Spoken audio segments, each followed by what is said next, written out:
Waldrand. Ein scheinbar ruhiger Ort. Doch hier liegen Hinweise auf ein kleines Verbrechen. Nature Crime.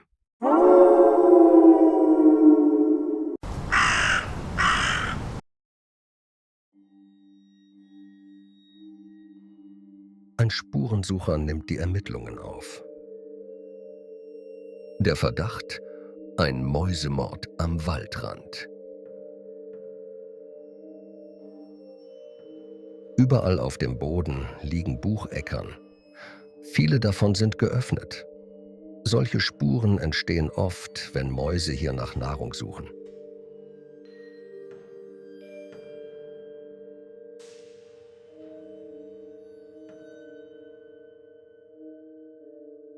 Zwischen den Bucheckern liegen außerdem Schneckenhäuser.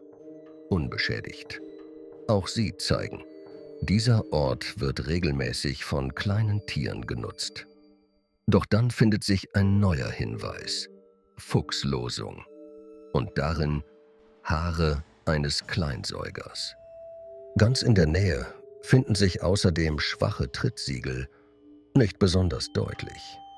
Aber sie könnten zu einem Fuchs gehören. Die Bucheckern locken Mäuse an. Und der Fuchs kennt solche Plätze. Vielleicht hat er hier einfach nur gewartet. Ein stiller Jäger am Rand des Waldes.